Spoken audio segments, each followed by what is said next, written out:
तो investing in stocks. अब stock में कैसे इन्वेस्टमेंट करते हैं? इक्विटी ऐसा investment, type of risk in equity, equity investment, management of risk through diversification, equity research and stock selection, estimation of intrinsic value and technical analysis. Investment के दो options होते हैं, एक होता है इक्विटी, एक होता है डेब्ट। इक्विटी इन्वेस्टमेंट में अपन ऑनरशिप खरीदते हैं। ऑनरशिप मिलती है अपने को, जब भी अपन इक्विटी खरीदते हैं तो अपने को ऑनरशिप मिलती है। डेब्ट इन्वेस्टमेंट में क्या होता है? अपन उधार देते हैं, ठीक है, फिक्स रेट इंटरेस्ट पेमेंट के थ्रू, यानी कि हमको पैसे मिलेंगे। मार्केट कहीं भी जाए उससे मतलब नहीं है, जो इंटरेस्ट रेट तय रहता है उतना पैसा अपने को मिलेगा अगर अपन ने डेब्ट में इन्वेस्टमेंट किया। इक्विटी के इन्वेस्टमेंट में अपने को कैपिटल एप्रिसिएशन प्लस डिविडेंड भी मिलता है, लेकिन डिविडेंड की कोई गारंटी नहीं होती है, ठीक है। Higher risk and reward in equity investment. Equity investment में रिस्क ज्यादा होता है, क्योंकि स्टॉक प्राइस ज्यादा फ्लक्चुएट करता है बेस्ड ऑन कंपनी के परफॉर्मेंस। कंपनी का परफॉर्मेंस कैसा है, इंडस्ट्री का ट्रेंड कैसा है, इकोनॉमिक कंडीशन कैसी है, मार्केट का सेंटिमेंट कैसा है, उसके अकॉर्डिंग इक्विटी में रिटर्न मिलता है, स्टॉक प्राइस में रिटर्न मिलता है, ठीक है। अगर वोलेटिलिटी इंक्रीज है, ठीक है, तो कई बार रिवॉर्ड भी हाई होता है, ठीक है। अगर कंपनी अच्छा कर रही है तो इक्विटी इन्वेस्टर को ज्यादा बेनिफिट होगा, ठीक है। कैपिटल एप्रिसिएशन एंड डिविडेंड, दो चीजें मिलती है। कैपिटल एप्रिसिएशन मीन्स आज जो चीज 50 रुपए की है, कोई स्टॉक, हो सकता है एक साल बाद वो 100 रुपया, 150 रुपया या जो भी प्राइस हो, तो वो कैपिटल एप्रिसिएशन हो आपका। सेकंड, अगर कंपनी अच्छा कर रही है तो आपको डिविडेंड भी मिल सकता है, ठीक है। और इक्विटी मार्केट में क्या होता है कि ओवर द लॉन्ग टर्म, अगर आप बहुत लंबे समय के लिए इन्वेस्टमेंट करते हैं तो इक्विटी सब्सटेंशियल रिटर्न और out pacing inflation means inflation को बीट करता है। इतना रिटर्न जनरेट करके इक्विटी देता है कि इन्फ्लेशन को वो बीट कर सकता है, ठीक है। और सबसे ज्यादा रिटर्न लॉन्ग टर्म में हिस्टोरिकली देखा गया है कि इक्विटी ने जनरेट करके दिया है, ठीक है। कैपिटल गेन तो मिलता है, साथ में अपने को अर्निंग एज अ डिविडेंड भी मिलता है, ठीक है। ये अब एक तरीके से बोल सकते हैं कि डिविडेंड एक इनकम की तरह है, लेकिन डिविडेंड की कोई गारंटी नहीं होती है। अगर कंपनी की प्रॉफिटेबिलिटी अच्छी हुई तभी आपको डिविडेंड मिलेगा, ठीक है। की फीचर्स क्या होते हैं? Equity as a residual claim. Equity holders को रेसिडुअल क्लेम मिलता है कंपनी के असेट्स एंड अर्निंग में, ठीक है। दिस में means they are the last to be paid at the event of liquidation. अगर कंपनी का लिक्विडेशन होता है तो डेब्ट और लाइबिलिटी को सेटल करने के बाद, ठीक है, जो रेसिडुअल प्रॉफिट क्लेम बचता है वो इक्विटी होल्डर्स का होता है। सेकंड, वोटिंग राइट मिलता है।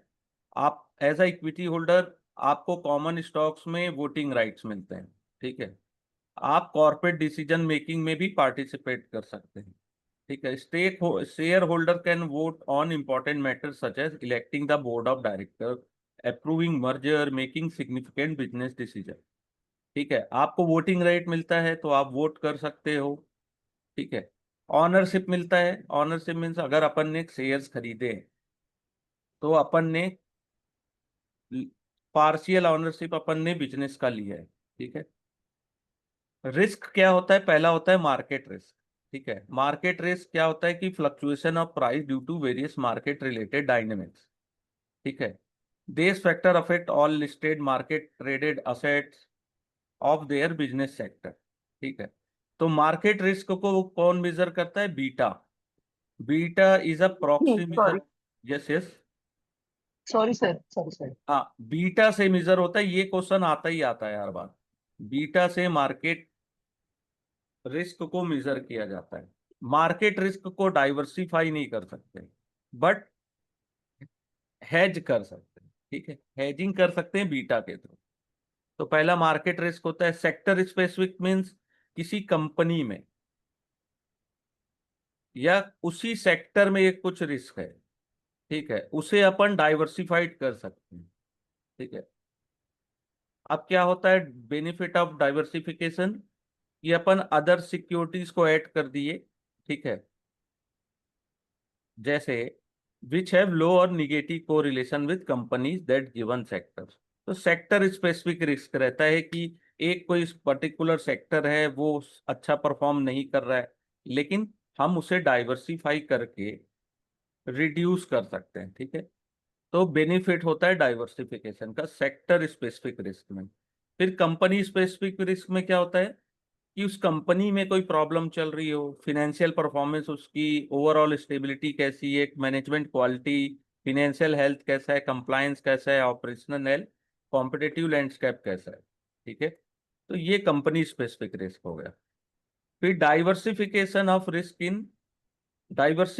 Of risk in equity investment, ठीक है। इक्विटी इन्वेस्टमेंट में ज्यादा रिस्क होता है बॉन्ड से और any many other asset classes से, ठीक है। लेकिन डाइवर्सिफिकेशन से वो रिड्यूस हो जाता है या मिटिगेट हो जाता है। तो cross sectional diversification, holding equity across different industries sector and geographies, ठीक है।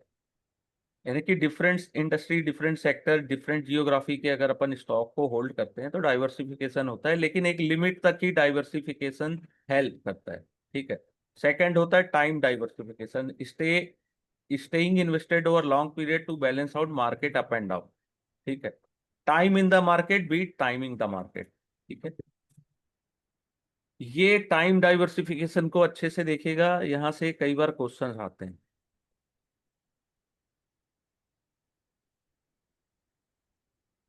फिर equity research and stock selection, कैसे कैसे रिसर्च करते हैं इक्विटी रिसर्च?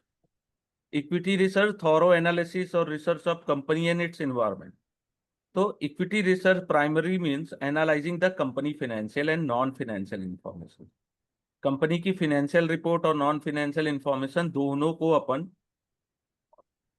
स्टडी करते हैं, ठीक है। The idea behind equity research is to come with the intrinsic value of stock to compare with market price and decide whether to buy hold और sell the stock, ठीक है। उसके बहुत सारे मेथड होते हैं, टॉप डाउन और bottom up approach दो मेन होते हैं, ठीक है। टॉप डाउन और बॉटम अप, एक होता है क्वांटिटी स्क्रीन, टेक्निकल इंडिकेटर भी यूज होता है, ठीक है। फंडामेंटल एनालिसिस में क्या देखते हैं अपन? इंट्रिंसिक वैल्यू निकालने की कोशिश करते हैं स्टॉक्स की। This value depend upon underlying economic factors such as future earning, cash flow, interest rate, risk variable. Examining this factor, intrinsic value of stock determine. इन सब चीजों से स्टॉक की इंट्रिंसिक वैल्यू अपन डिटरमाइन करते हैं, ठीक है। अगर अब देखिएगा, अगर स्टॉक का प्राइस इंट्रिंसिक वैल्यू से बिलो है, ठीक है,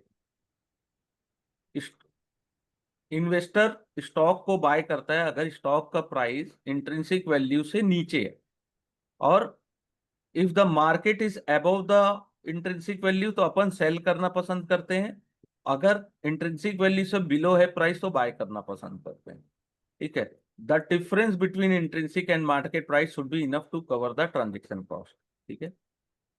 फंडामेंटल एनालिसिस में अपन तीन जो इंपॉर्टेंट एनालिसिस है वो पहला होता है economic analysis, industry and company analysis, जिसे ईआईसी फ्रेमवर्क भी बोलते हैं, ठीक है। Top down versus bottom up approach. तो टॉप डाउन में अप्रोच में पहले इकोनॉमी, इंडस्ट्री, फिर कंपनी को फैक्टर दिया जाता है, ठीक है। मीन्स अपन स्टार्ट करते हैं मैक्रो इकोनॉमिक से, फिर लास्ट में अपन कंपनी को एनालिसिस करते हैं। लेकिन बॉटम अप में क्या होता है, पहले अपन कंपनी के फाइनेंशियल प्रोस्पेक्ट को इवेल्युएट करते हैं, उसके बाद लास्ट में अपन मैक्रो इकोनॉमिक फैक्टर्स को। ये देख लीजिएगा, ये बहुत इंपॉर्टेंट है।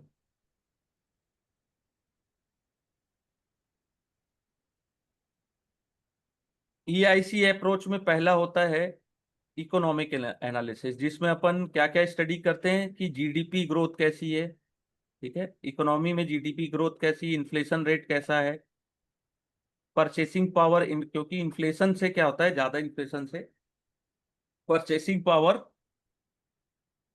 कम हो जाता है, ठीक है, और कॉस्ट बढ़ जाते हैं। फिर रेट ऑफ इंटरेस्ट अगर लो हो मार्केट में तो ज्यादा बोरोइंग होती है, ज्यादा इन्वेस्टमेंट होता है। ठीक है, हायर इंटरेस्ट रेट से इकोनॉमिक स्लो डाउन होता है। Employment and wage growth, high employment, rising wage, increase consumer spending. Means जितनी ज्यादा रोजगार है अवेलेबल है मार्केट में, और जितना वेजेस अवेलेबल है, यानी कि लोगों को जो डेली वेजेस मिलते हैं, जितना ज्यादा होगा उतना ज्यादा लोग स्पेंड करेंगे, बेनिफिट होगा वो इंडस्ट्री के लिए। Government policies and regulations, fiscal policies कैसी, टैक्स कट कैसा है, गवर्नमेंट की स्पेंडिंग कैसी है, मॉनेटरी पॉलिसीज में रेट चेंज और लिक्विडिटी मेजर्स कैसे हैं, ग्लोबल इकोनॉमिक ट्रेंड कैसा है, इंटरनेशनल ट्रेड पॉलिटिक्स कैसी है, पॉलिसीज, जियो पॉलिटिक्स, पॉलिटिकल रिस्क कैसा है, करेंसी एक्सचेंज रेट कैसा है। तो ये सब इम्पैक्ट करती है। ठीक है, फिर इंडस्ट्री एनालिसिस में इंडस्ट्री की ग्रोथ कैसी, इंडस्ट्री का लाइफ साइकिल कैसा है, इंट्रोडक्शन, ग्रोथ, मैच्योरिटी और डिक्लाइन फेज, ये चार फेज होते हैं। तो ग्रोथ फेज इंडस्ट्री का सबसे बेस्ट इन्वेस्टमेंट अपॉर्चुनिटीज होता है। Demand and supply condition, high demand, limited supply create pricing power. किसी भी चीज का डिमांड ज्यादा हो लेकिन सप्लाई लिमिटेड है तो उसका प्राइसिंग पावर ज्यादा होता है। ठीक है, तो प्रॉफिटेबिलिटी बढ़ती है इंडस्ट्रीज प्लेयर की।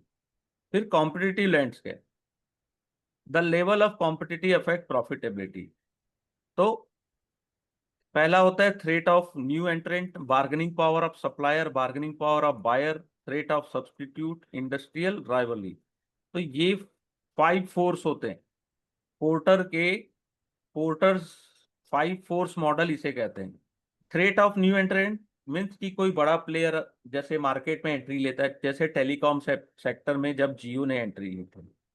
Bargaining power of supplier, bargaining power of buyer, अगर कोई सब्सटीट्यूट आ गया, मान लीजिए मोबाइल फोन की जगह कोई नया सब्सटीट्यूट आ गया, तो मोबाइल फोन का मार्केट खत्म हो जाएगा। जैसे टेलीफोन था, तो टेलीफोन आज के दिन दिन में पूरा खत्म हो चुका है। ठीक है, फिर रेगुलेटरी इन्वायरमेंट, जैसे बैंकिंग और हेल्थ केयर हैविली रेगुलेटेड है, उसके कारण उनका प्रॉफिटेबिलिटी और रिस्क ज्यादा होता है। प्रॉफिट और रिस्क रेगुलेशंस के ऊपर ज्यादा डिपेंड करता है। टेक्नोलॉजी डिस्रप्शंस, अगर इमर्जिंग टेक्नोलॉजी से इंडस्ट्री डायनेमिक चेंज हो रहा है तो न्यू लीडर्स भी आते हैं, ट्रेडिशनल बिजनेस डिसरप्ट होता है। ठीक है, फिर कंपनी एनालिसिस, यहाँ पे केवल अपन कैलकुलेशंस यूज करते हैं। जैसे फाइनेंशियल स्टेटमेंट है किसी कंपनी का, तो उसको एनालिस्ट करते हैं, यानी कि एनालिस्ट एग्जामिन करता है कि रेवेन्यू और प्रॉफिट ग्रोथ कैसा है, return on equity and return on assets कैसा है, डेप्ट लेवल कैसा है कंपनी का, कैश फ्लो एनालिसिस करती है कंपनी के, मैनेजमेंट क्वालिटी कैसी है कंपनी की, ट्रैक रिकॉर्ड कैसा है, लीडरशिप, विजन और डिसीजन मेकिंग एबिलिटी। ठीक है, तो ये कंपनी एनालिसिस के थ्रू आता है। कॉम्पिटिटिव एडवांटेज कैसा है, आपका प्रोडक्ट यूनिक है, आपका ब्रांड यूनिक है कि नहीं, कॉस्ट लीडरशिप कैसी है। ठीक है, वैल्यूएशन मैट्रिक्स में price to earning ratio, price to book value, EBITDA, इससे अपन फेयर प्राइस को डिटरमाइन करते हैं। ठीक है, फिर estimation of intrinsic value, intrinsic value निकालने के क्या मेथड होते हैं। तो पहला होता है discount cash flow, DCF analysis. ठीक है, इसका यूज करते हैं इंट्रिंसिक वैल्यू निकालने के लिए। ठीक है, इसमें इसको कैसे निकालते हैं, by estimating the future cash flow and discounting them to the present value. ठीक है, DCF is the value of the investment today is equal to the sum expected future cash flow. तो पहला मेथड होता है dividend discount model, ऐसी companies को analysis करते हैं जो रेगुलर डिविडेंड पेड कर रही है। ठीक है, और इसमें एज्यूम किया जाता है that intrinsic value of stock is present value of all future dividend the company is expected to pay. ठीक है, ये इसका फॉर्मूला होता है, जिसके अपन गॉर्डन ग्रोथ मॉडल भी बोलते हैं, डिविडेंड डिस्काउंट मॉडल। ठीक है, सेकंड होता है free cash flow to the firm model, इसका भी फॉर्मूला याद रखिएगा, आ जाता है, बाकी कैलकुलेशन पार्ट्स इससे नहीं आते हैं। ठीक है, इसमें मैंने आपको बताया, इसमें इक्विटी स्टॉक जो डिविडेंड दे रहे हैं रेगुलर, उसके लिए डिविडेंड डिस्काउंट मॉडल। लेकिन free cash flow to firm model जिसका operating based on operating cash flow before interest payment. ठीक है, इसमें क्या एस्टिमेट किया जाता है, total enterprise value including equity and डेब्ट होल्डर। ठीक है। एफसी एफएफ किसके लिए सूटेड है, जिसमें डेब्ट एंड इक्विटी फाइनेंसिंग हुई हो। ठीक है, जहां पे डिविडेंड इरेगुलर है। ठीक है। मर्जर एंड एक्विजिशन जो होते हैं ना, उसके लिए एफसीएफएफ का यूज किया जाता है। ठीक है। फिर एफसीएफई मॉडल, एफसीएफई का देखिए ये है formula, R equal to R F plus beta. यहां से क्वेश्चन बहुत इजी इजी आते हैं, बहुत इजी रहते हैं। ठीक है, ये फॉर्मूला आपको भूलना नहीं है, यहां से क्वेश्चंस आते हैं। R F means risk free rate, beta means stock का बीटा कितना है, और R M means expected market return. ठीक है, तो ये फॉर्मूला याद रखिएगा। ठीक है, ये टेस्टेड तो नहीं होता है, लेकिन फॉर एक दो क्वेश्चन आते हैं ये इस फॉर्मूले से। ठीक है, इसको कैपिटल एसेट प्राइसिंग मॉडल भी बोलते हैं। FCFE discounted using cost of equity derive from capital asset pricing model. ठीक है। फिर वैल्यूएशंस होता है, पहला असेट बेस्ड वैल्यूएशन मेथोडोलॉजी। ठीक है, इसमें क्या होता है, asset based valuation methodology use in some business where business is assets heavy, जिसमें असेट्स ज्यादा हो। ठीक है, और usually reflect the financial statement at fair value. ठीक है, like financial institution, in real estate, gold, gem and jewellery. ठीक है, इसमें क्या किया जाता है, the value of firm is equal to the adjusted current market value of net tangible intangible financial and net current assets. तो value of equity is value of firm less value of all outsider liabilities. तो relative valuations क्या होता है, जिसमें अपन compare करते हैं other company से, सेक्टर से, मार्केट से, और अदर्स, अदर्स यानी कि same company in the past. तो इसको कैसे निकालते हैं relative valuations, price to earning ratio, price to growth ratio, price to book value, EBITDA, price to sale, price to cash flow. ठीक है, तो पहला होता है पीई रेशो। ठीक है, प्राइस टू अर्निंग रेशो। ठीक है, तो the most common stock valuation जो पीई रेशो यूज होता है। ठीक है, तो इसको कैसे निकालते हैं, ईपीएस आपको पता होना चाहिए, स्टॉक का ट्रेडिंग प्राइस पता होना चाहिए।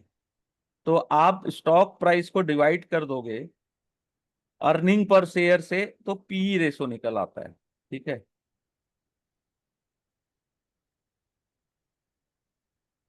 प्राइस टू बुक वैल्यू ये भी इंपॉर्टेंट है, लेकिन कहाँ पे, price to book value is another relative valuation used for investor, it compare stock price to its book value of equity per share.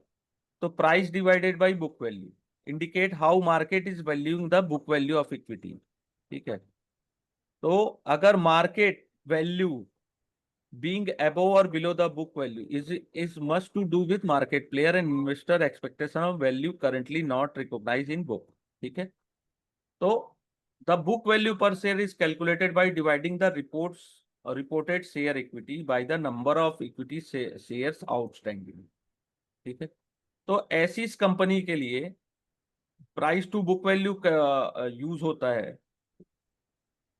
ठीक है, the use of book value as a valuation parameter also limitation because company assets are recorded at historical price में ये calculate रहता है। ठीक है, आपको present value उसकी क्या है ये आपको नहीं पता है, करंट मार्केट वैल्यू क्या है ये आपको उसकी नहीं पता है। ठीक है, प्राइस टू बुक वैल्यू सबसे ज्यादा फिनेंशियल सर्विस या बैंकिंग स्टॉक में यूज होता है, जिसकी असेट्स वैल्यू मार्केट वैल्यू को फॉलो करती है। ठीक है, फिर होता है price to sale ratio. Price to sale ratio calculate the dividing the company's market cap by the number of outstanding share by the company's total sales of past 12 month, यानी कि कंपनी की सेल्स कैसी है उसके according price to sale ratio निकाला जाता है। ठीक है, price to sale ratio used as a sales are less prone to the financial manipulation also in case of company not earning profit. ठीक है, company in high volume low margin business state of earning based ratio. ठीक है, तो ये price to sales जहां पे अपने को प्रॉफिट नहीं पता है या कुछ समय के लिए कंपनी लॉस में चल रही है, तो वहां पे अपन प्राइस टू सेल रेशो से